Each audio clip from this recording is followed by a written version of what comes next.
നമ്മുടെ മലയാള മാധ്യമ ലോകത്ത്, ദൃശ്യമാധ്യമ ലോകത്ത് അതികായനായി നിന്നിരുന്ന ഏഷ്യാനെറ്റ് എന്ന ഒരു ചാനലിനപ്പുറത്തേക്ക് അവരുടെ വാർത്താ ചാനലായാലും ശരി, അവരുടെ മറ്റ് എൻ്റർടൈൻമെൻറ്റ് ചാനലായാലും ശരി, മലയാളികളുടെ സ്വീകരണ മുറികളിലെ ഒരു പ്രധാനപ്പെട്ട സാധനം ഉണ്ടായിരുന്ന ഒരു ചാനലുകളാണ്.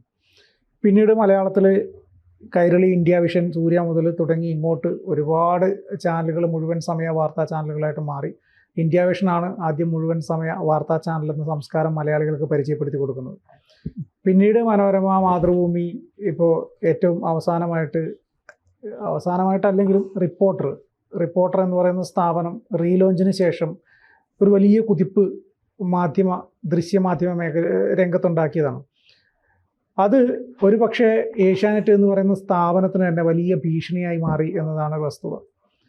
കഴിഞ്ഞ കുറച്ച് നാളുകളായിട്ട് ഈ ആഴ്ചകൾ തോറുമുള്ള ബാർക്ക് റേറ്റിംഗ് പുറത്തു വരികയും അത് ഓരോ ചാനലുകൾ ആഘോഷമാക്കുകയും ചെയ്ത് നമ്മൾ കണ്ടിട്ടുണ്ട്. കഴിഞ്ഞ കുറച്ച് നാളുകളായിട്ട് ഏഷ്യാനെറ്റ് 2ാം സ്ഥാനത്തേക്ക് പോയി എന്നുള്ള വാർത്ത നമ്മൾ കണ്ടു. പിന്നീട് ഏഷ്യാനെറ്റ് തിരിച്ച് 1ാം സ്ഥാനത്തേക്ക് വന്നു. പക്ഷേ ഇപ്പോൾ ഏറ്റവും പ്രധാനപ്പെട്ടൊരു വാർത്ത, ഇത്രയും വർഷങ്ങളായിട്ട് 1ാം സ്ഥാനം കൈവശം വെച്ചിരുന്ന ഏഷ്യാനെറ്റ് 3ാം സ്ഥാനത്തേക്ക് പോയി എന്നുള്ളതാണ്. തന്നെ ആ വാർത്ത കണ്ടോ? എനിക്ക് ഓർമ്മ വരുന്ന ലൂസിഫർ സിനിമയിലെ ഡയലോഗാണ്, രാംദാസ് എന്ന വൻമരം വീണു, അടുത്തതാര് എന്ന ആ ചോദ്യമാണ്. അതായത് നേരോടെ നിരന്തരം നിർഭയം, ഇതായിരുന്നു ഏഷ്യാനെറ്റിന്റെ മുഖമുദ്ര. ഇപ്പോഴും അത് തന്നെയാണ്. അതിന് മുന്നേ നമുക്ക് എല്ലാവരും കേട്ട് കാണും, എന്നാലും നമുക്ക് ആ ബാർകോഡ് ഒന്ന് നോക്കാം. Reporter 118, 24 113, Asianet 106, Manorama 52, Mathrubhumi 47, news Malayalam 24x7 29, Kairali news 21, ജനം TV 20, ന്യൂസ് 18 കേരള 17, ഏറ്റവും ലാസ്റ്റ് 9 നിൽക്കുകയാണ് മീഡിയ. അടുപ്പൂട്ട് ചർച്ചയൊന്നും കേൾക്കുന്നില്ല എന്ന് തോന്നുന്നു. എന്തായാലും അവിടെ ഇരിക്കട്ടെ. ഓരോ ചാനലിനും അവരുടെ ഇപ്പോൾ നമ്മൾ റിപ്പോർട്ട് വയ്ക്കുമ്പോൾ നമുക്ക് അതിൻ്റെ ദൃശ്യാവിഷ്കാരം ഭയങ്കരമായി നമ്മളെ ആകർഷിക്കുന്നുണ്ട്. വയ്ക്കുമ്പോൾ തന്നെ നമുക്കൊരു പോസിറ്റീവ് എനർജി എനിക്കൊക്കെ തോന്നാറുണ്ട്. അതിൻ്റെ ആ ഒരു സാങ്കേതിക വിദ്യയിലെ കളർ ടോണും സാങ്കേതിക വിദ്യയുടെ മികവും ഒക്കെ കാണുമ്പോൾ നമുക്ക് വല്ലാത്തൊരു അത് കാണണം എന്ന് നമുക്ക് തോന്നാറുണ്ട്. പിന്നെ ഈ പൈങ്കിളി മോഡലിലേക്ക് റിപ്പോർട്ടർ ചാനൽ ഇറങ്ങി ചെല്ലുന്നുണ്ട്. അതായത് പൈങ്കിളി മോഡൽ ഞാൻ ഉദ്ദേശിച്ചത് സാധാരണക്കാർക്ക് കുറച്ചുകൂടി ക്യാച്ചബിൾ ആവുന്ന രീതിയിലേക്ക് റിപ്പോർട്ടർ എത്തുന്നുണ്ട് എന്നുള്ളതാണ്. പറ്റുന്നുണ്ട്. വാർത്ത എന്ന് പറഞ്ഞാൽ മസിൽ പിടിച്ച് ഇൻഷർട്ടൊക്കെ ചെയ്ത് കോട്ടും സൂട്ടും ഒക്കെ ഇട്ട് ഇങ്ങനെ നിന്ന് പറയുന്നതല്ല വാർത്ത പറയുക എന്ന് പറയുന്നത്. അത് ജനങ്ങൾക്ക് വേണ്ടി ജനങ്ങൾക്കിടയിലേക്ക് കുറച്ചുകൂടി ഇറങ്ങിച്ചെന്ന് പറയേണ്ട ഒരു സംഗതി കൂടിയാണ് എന്നൊക്കെ പറഞ്ഞ് ആ രീതിയിലേക്ക് അവർ മുന്നോട്ട് പോകുന്നതാണ് ഒരു പരിധി വരെ അവരുടെ വിജയം. പക്ഷെ അല്ല, അവരുടെ കയ്യിലും അവരുടേതായ ചില പോരായ്മകളും കുറവുകളും ഒക്കെ ഉണ്ട്. ഏഷ്യാനെറ്റ് എന്താണ് സംഭവിച്ചത്? ഏഷ്യാനെറ്റിന് സംഭവിച്ചത് കുംഭമേളയ്ക്ക് ശേഷമാണ് ഏഷ്യാനെറ്റിന്റെ പരാജയം തുടങ്ങുന്നത്. നമ്മൾ നോക്കിയാൽ നമുക്കത് മനസ്സിലാക്കാൻ സാധിക്കും. കുംഭമേള ഏകദേശം 62 ലക്ഷം ആളുകൾ പങ്കെടുത്ത ഒരു മഹാസംഗമമാണ് കുംഭമേള. ഈ കുംഭമേളയെ പറ്റി സിന്ധു സൂര്യമാർ, അതായത് കറസ്പോണ്ടന്റ് എഡിറ്റർ ആണെന്ന് തോന്നുന്നു, അങ്ങനെയാണ് തോന്നുന്നു അവരുടെ പിന്നെ എന്താ പറയുക പദവി, executive editor. Okay, executive editor. അവരുടെ കവർ സ്റ്റോറി എന്ന് പറയുന്ന ഒരു പ്രോഗ്രാമിൽ അവർ 100% ലിറ്ററസി സാർ എന്ന് വിളിച്ചുകൊണ്ട് കുംഭമേളയെ അവർ വല്ലാത്ത രീതിയിൽ അപമാനിച്ച് ആക്ഷേപിച്ചു. അതുമുതൽ ഏഷ്യാനെറ്റിന്റെ പതനം തുടങ്ങി എന്നുള്ളതാണ്. നമ്മളൊരു കുംഭമേള എന്ന് പറയുന്നത് ഒരു ഹിന്ദുക്കളുടെ മാത്രം ആഘോഷമല്ല. ഉത്തർപ്രദേശിൽ സംഘടിപ്പിക്കുന്നത് കൊണ്ട് അത് BJPയുടെ ആഘോഷമായി കണക്കാക്കുന്നു. കോൺഗ്രസ് വന്നാലും കുംഭമേള കോൺഗ്രസിന്റെ ആഘോഷമാകും. ഇനി CPM ആണ് വരുന്നതെങ്കിൽ അത് CPMന്റെ ആഘോഷമാകും. കുംഭമേളയിൽ ക്രിസ്ത്യാനികൾ പോകും, മുസ്ലിങ്ങൾ പോകും, ഹിന്ദുക്കൾ പോകും, ജൈനർ പോകും, ബുദ്ധർ പോകും, എല്ലാ മതവിഭാഗത്തിലെ ആളുകൾ മുഴുവൻ പോകും. പക്ഷേ പോകുന്നവരുടെയൊക്കെ എന്താ പറയുക, അവരുടെയൊക്കെ ആത്മാവിനെ തന്നെ ചോദ്യം ചെയ്യുന്ന തരത്തിലായിരുന്നു സിന്ധു സൂര്യകുമാർ ആ പരിപാടി അവതരിപ്പിച്ചത്. വലിയ വിമർശനം സിന്ധു സൂര്യകുമാറിന് നേരെ മുതിർന്നു. അവസാനം രാജീവ് ചന്ദ്രശേഖർ അതിലൊരു ഖേദ പ്രകടനവുമായി രംഗത്തെത്തി.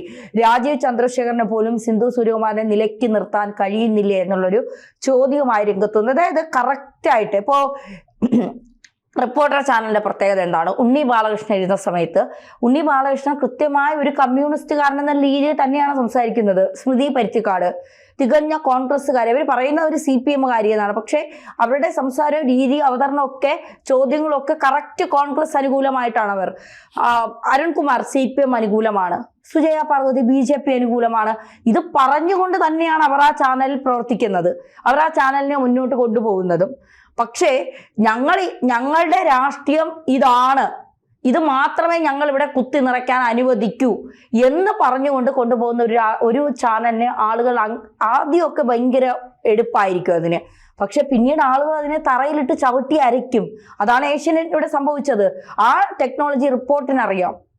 അതുകൊണ്ടാണ് റിപ്പോർട്ടർ നമ്പർ 1 ആവുന്നത്. നമ്മൾ വിചാരിച്ചു ഏഷ്യാനെറ്റിനെ തകർത്തുകൊണ്ട് റിപ്പോർട്ടർ നമ്പർ 1 എത്തുമെന്ന്. ഇപ്പോൾ ഏഷ്യാനെറ്റ് ഒന്നും അല്ലാതായി മാറിയിരിക്കുകയാണ്.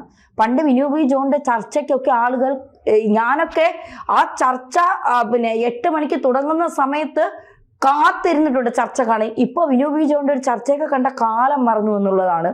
എന്ന് പറഞ്ഞാൽ ഇപ്പോൾ മീറ്റ് ദ എഡിറ്റേഴ്സ് അല്ലെങ്കിൽ അവരുടെ ചർച്ച അത് എന്താണ് പറയുന്നത്, അതിനെ കൃത്യമായി വിമർശിക്കേണ്ടിടത്ത് ആളുകൾ വിമർശിക്കുന്നുണ്ട്. ആ വിമർശനത്തെ അവർ ഉൾക്കൊള്ളുന്നുകൊണ്ട് ജനങ്ങൾക്കിടയിലേക്ക് ഇറങ്ങിച്ചെന്നുകൊണ്ട് അവർ ജനങ്ങളുടെ പ്രശ്നങ്ങളിൽ ഇടപെടുന്നുണ്ട്, കൈകാര്യം ചെയ്യുന്നുണ്ട്. ഇപ്പോൾ കഴിഞ്ഞ ദിവസം TV പ്രസാദ് ഒരു വീടിനകത്ത് കയറിപ്പോയി ഒരു അമ്മയുടെ ദുരിതം പുറത്ത് കാണിച്ചു. ഒരു വീടിന്റെ അവസ്ഥ പലരും അതിനിട്ടേക്കുന്ന കമന്റ്, TV പ്രസാദ് നിങ്ങൾക്ക് 1000 നന്ദി, നിങ്ങൾ ആ വീട്ടിൽ അകത്ത് കയറാനുള്ള മനസ്സ് കാണിച്ചില്ലായിരുന്നെങ്കിൽ ഇന്ന് അവർ ആത്മഹത്യ ചെയ്ത് അവരിന്ന് മരണത്തെ നേരിടുമായിരുന്നു. കാരണം അത്രമാത്രം ജനങ്ങൾക്കിടയിലേക്ക് അതവർ സ്വയമേ ഉണ്ടാക്കുന്നതല്ല, അവരുടെ സ്ട്രാറ്റജി അതാണ് അല്ലെ. അവർ ആ രീതിയിലേക്ക് അവർ വളർന്നു കഴിഞ്ഞു എന്നുള്ളതാണ്. ഇപ്പോ പണ്ട് മുണ്ടുടുക്കാൻ പറ്റില്ല മീഡിയ വായിക്കുന്നവർക്ക്, ബനിയനിട്ട് വാർത്ത വായിക്കാൻ പറ്റില്ല. പിന്നെ ഇങ്ങനെ ഇരുന്നാൽ ഇങ്ങനെ തന്നെ ഇരിക്കണം, കയ്യും കാലും ഒന്നും അനക്ക. ഇപ്പൊ അങ്ങനെയാണോ വാർത്താ മാധ്യമം? ഇതില് ഈ വാർത്ത വായിക്കുന്നതിൽ ഒരു വ്യത്യസ്ത സംസ്കാരം കൊണ്ടുവന്നത് അല്ല, അത് അങ്ങനെ അതല്ലാണ്ട് ഇപ്പം ഇപ്പോഴത്തെ നമ്മൾ ഈ കാണുന്ന മുണ്ടുകൊടുത്ത വാർത്ത വായിച്ച ശ്രീകണ്ഠൻ നായരാണ് വാർത്ത വായിക്കുമ്പം. അത് ഞങ്ങള് ശ്രീകണ്ഠൻ സാറിന്റെ ട്രെയിനിങ് ക്യാമ്പിൽ ഇരിക്കുന്ന സമയത്ത് അദ്ദേഹം പറയുന്നത്, എന്തിനടെ ഇങ്ങനെ മസിൽ പിടിച്ചും, നമുക്കതൊന്നും വേണ്ട, നിങ്ങൾ മുണ്ടൊക്കെ കൊടുത്തിട്ടും നിങ്ങളൊന്ന് ഫ്രീ ആയിട്ട് ചെയ്യും. ഞങ്ങളൊക്കെ ആദ്യം ഈ ധന്യ പറഞ്ഞ പോലെ ടീഷർട്ട് ഇട്ടിട്ട് റിപ്പോർട്ട് ചെയ്യാൻ പാടില്ല എന്നാണ് എല്ലാ സ്ഥാപനങ്ങളും പറയാറ്. പക്ഷെ ഞങ്ങളോട് ആദ്യം പറഞ്ഞത്, നിങ്ങൾ പോയി 5 ടീഷർട്ട് മേടിക്കും, നിങ്ങൾ ടീഷർട്ട് ഇട്ടിട്ട് റിപ്പോർട്ട് ചെയ്താൽ എന്ന് പറഞ്ഞിട്ട് എൻ്റെയൊക്കെ തുടക്കത്തിലെ വീഡിയോസ് നോക്കിയാൽ മനസ്സിലാവും, ഞങ്ങളൊക്കെ ടീഷർട്ട് ഇട്ടിട്ടാണ് വീഡിയോ ചെയ്യുന്നത്. അത് ഞങ്ങളിങ്ങനെ കയറി ചെല്ലുമ്പോൾ ഓരോ സ്ഥലത്ത് വീടിനകത്തേക്ക് നിങ്ങൾ ഇടിച്ച് കയറി ചെല്ലടാ എന്ന് പറയും. അപ്പം ആ ഒരു ഫ്രീ ആയിട്ട് നിങ്ങൾ ഇടപഴകുക എന്ന് പറഞ്ഞിട്ട്, ഈ റിപ്പോർട്ടറിൻ്റെ ഇപ്പോഴത്തെ ഒരു 90% ആളുകളും 24ന്റെ പഴയ സ്റ്റാഫുകളാണ്. അവർ അവിടെ വന്ന് കുറച്ചുകൂടി ഒന്ന് മോൾഡാക്കി വേറെ കുറച്ച് സാധനങ്ങളൊക്കെ പിടിച്ച് അരുൺകുമാറിന്റെ നേതൃത്വത്തിലുള്ള കുറച്ച് ചേഞ്ചസ് ഒക്കെ വരുത്തിയിട്ടാണ് അവരിപ്പോൾ ഈ അടിച്ചു കയറി വരുന്നത്. പിന്നെ അവരുപയോഗിക്കുന്ന ടെക്നോളജി അല്ല, എനിക്ക് തോന്നുന്നത് എന്തെന്നറിയാമോ, നമുക്ക് 2 രീതിയിൽ ഇതിനെ ഉദാഹരണത്തിലെടുക്കാം. ഈ ക്ഷയിച്ച ഇല്ലങ്ങളില്ലേ, അതായത് ഈ പൊട്ടിപ്പൊളിഞ്ഞ ഓടുകള്, ഇതൊക്കെ ഒന്ന് ശരിയാക്കി വച്ച് മുന്നോട്ട് പോവുകയാണ് ഏഷ്യാനെറ്റ്. ഇപ്പോഴും ഇല്ലത്ത് തന്നെയാണ് നിൽക്കുന്നത്. ഇല്ലം ക്ഷയിച്ചു, പക്ഷെ ഇല്ലത്തൊന്നും പുറത്തിറങ്ങാൻ പറ്റുന്നില്ല. മറ്റവര് ഇല്ല ക്ഷയിച്ചെന്ന് മനസ്സിലാക്കിയപ്പോൾ ഇല്ലത്തെ മുഴുവൻ ഇടിച്ചു നിരത്തി പുതിയ ബിൽഡിങ് വെച്ചു. ഇത്രേ ഇവിടെ സംഭവിച്ചിട്ടുള്ളൂ. ഇവരിപ്പോഴും ക്ഷയിച്ച ഇല്ലത്ത് തന്നെ നിൽക്കുന്നുണ്ട്. അവര് ക്ഷയിച്ച ഇല്ലത്തെ പഴയ പഴമയും പഴയ സഹതാപവും ഇതൊന്നും പിടിച്ചു നിൽക്കാതെ അവരില്ലത്തെ അങ്ങ് ഇടിച്ചു പൊട്ടിച്ചു.